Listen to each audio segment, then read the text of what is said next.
अगर किसी व्यक्ति से ये पूछा जाए कि उसका जीवन उद्देश्य क्या है और वो उसको पूरा करने के लिए क्या योजना उसने जीवन में बनाई है, तो वो कोई संतोषजनक उत्तर नहीं दे पाता। और अगर उत्तर देता भी है तो वो सांसारिक अपना जीवन का जो उद्देश्य है वो बताएगा कि भाई मुझे मकान बनाना है, बच्चों को बड़ा करना है, बच्चों को सेटल करना है, बच्चों की शादियां करनी है, बस ये बताएगा। और उसके लिए उसने क्या क्या प्लानिंग की हुई है वो भी बताएगा।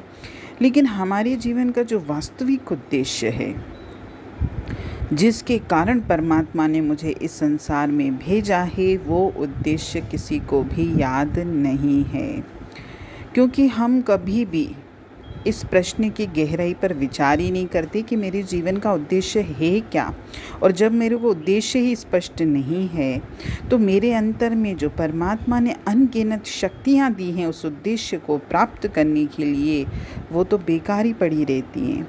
क्योंकि हर मनुष्य के अंदर महानता छिपी हुई है और वो प्रकट होने के लिए अपना रास्ता खोज रही है। लेकिन हम बाहरी आकर्षणों और इच्छाओं में उलझे हुए हैं और हमारे अंतर में जो महानता छिपी हुई है वो बेकार ही पड़ी रहती है। मनुष्य केवल बाहरी प्रपंचों में ही उलझा रहता है। वास्तव में देखा जाए तो मनुष्य के हृदय में ईश्वरीय शक्ति केंद्र मौजूद है। इस केंद्र से ईश्वर के संदेश लगातार आते रहते हैं।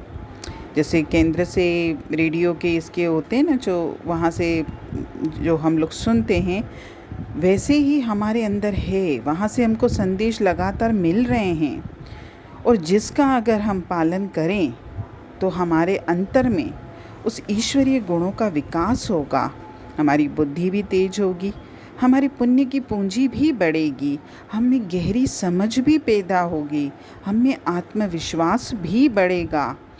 पर मन के अंदर जो वासनाओं और कामनाओं का शोर है वो इन संदेशों को नहीं सुनता और मनुष्य अपने जीवन लक्ष्य से भटककर पगडंडियों में ही ठोकर खाता फिरता है। जैसे अगर हमको कभी संसार में कहीं बाहर जाना होता है तो अगर एक ही रास्ते से 4-5 रास्ते दिखते हैं, अलग अलग पगडंडियाँ होती हैं, तो हम रास्ता भटक जाते हैं। कभी इधर जाते हैं, उधर जाते हैं, हम सोचते हैं कहाँ जाएं, कौन सा सही रास्ता मिलेगा। लेकिन अगर एक ही रास्ता सीधा होता है तो हम आराम से अपनी मंजिल पर पहुंचते हैं।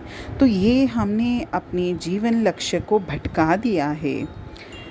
हमारे अंदर जो निरंतर परमात्मा की ध्वनि है जो हम सुनना नहीं चाहते, ये ध्वनि जो है इतनी नाजुक है, इतनी सूक्ष्म है कि इसे दबाना बड़ा आसान है, लेकिन ये ध्वनि होती बड़ी साफ है। अगर हम सुनना चाहें तो आपको क्लियर पता चलेगा कि ईश्वर मुझसे क्या चाहता है। उसमें तो आपको कोई गलतफहमी भी नहीं होगी, कोई दो राय भी नहीं होगी। क्योंकि संसार की बातें अगर हम कभी कभी सुनते हैं तो एक मुख कोई और बात बोलता है, दूसरा मुख उसी विषय पर कोई दूसरी बात बोलता है, तो हम कभी कभी कंफ्यूज हो जाते हैं कि भाई मैं किस बात को राइट मानूं। लेकिन हमारे अंतर से जो आवाज़ आती है, हमारे दिल से जो आवाज़ आती है, वो परमात्मा की आवाज़ होती है और वो एक ही होती है और वो क्लियर होती है, उसमें कोई कन्फ्यूज़न नहीं होता। लेकिन हम इस आवाज़ को नहीं सुनते। यदि हम अपने दिल की इस आवाज़ को, इस ईश्वरीय संदेश को सुने, इसको जाने, तो धीरे धीरे हमारा जीवन का जो असली उद्देश्य है वो स्पष्ट होने लगेगा और हम पगडंडियों में भटकेंगे नहीं, बल्कि हमको हाईवे का सीधा रास्ता मिल जाएगा। जैसे हाईवे होता है संसार में, हम कहीं बाहर जाते हैं तो सीधा एक ही रास्ता होता है तो हम भटकते नहीं हैं। लेकिन जहाँ हाईवे नहीं होता तो वहाँ 50 रास्ते दिखते हैं तो हम भटक जाते हैं।